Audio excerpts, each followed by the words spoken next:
pour la fin du dictat des puissants et pour un commerce mondial durable et inclusif. Les vérités du président Macky Sall à l'Organisation mondiale du commerce sont dans le quotidien national. Au lendemain de son discours d'une saisissante profondeur au Conseil des droits de l'homme de l'ONU à Genève, écrit le journal, le président de la République a enchaîné hier avec la conférence présidentielle de l'OMC. Invité à se prononcer sur le thème pour un commerce mondial inclusif et durable, le chef de l'État a encore dit ses vérités sur l'éternelle détérioration des termes de l'échange en défaveur des pays les moins développés. Aux yeux du président de la République, le commerce ne peut être durable pour plusieurs raisons. Quand ceux qui ont plus gagnent toujours plus et ceux qui ont moins perdent toujours plus. Quand la libre circulation des personnes, des biens et services censés être régulés par les vertus de la loi du marché est faussée par la loi du plus fort. Quand par la guerre commerciale, des mesures nationales à effet extraterritoriaux portent préjudice à des tierces parties. Le chef de l'État ne s'est pas arrêté en si bon chemin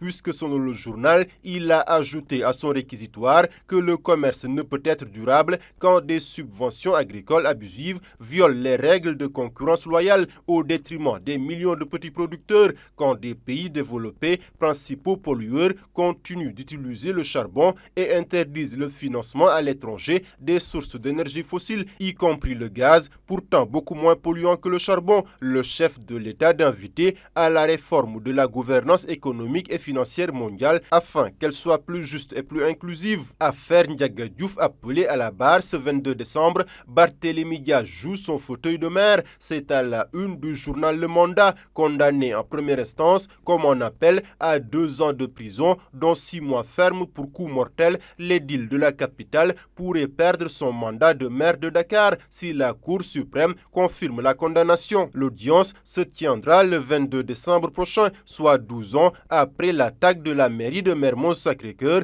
le jeudi 22 décembre 2011. Ndiaga Diouf a été tué lors d'échanges de tirs par arme à feu. Diaz fils, alors maire de la commune, a été arrêté et inculpé pour le délit de coup mortel, malgré une enquête balistique qui le disculpe dans l'affaire, écrit le journal. Source à voix, un procès hors calendrier pour Barthélémy Diaz, jugé en audience spéciale. Pour Busby, c'est un Barth face au feu. Si la Cour ne casse pas la décision de sa condamnation, il sera révoqué de ses fonctions de maire et de député. Déjà en 2022, rappelle le journal, Barthélémy Diaz déclarait « Je ne bougerai pas de la mairie ni de l'Assemblée ». Busby de prédire des tensions en vue avec Macky Sall après le pacte du dialogue. Pour l'As quotidien, il est évident qu'une épée de Damoclès plane au-dessus de la tête de l'édile de la capitale. Risque de révocation du maire de Dakar, Barth un pied d'or, barre Rewmi Quotidien à sa une.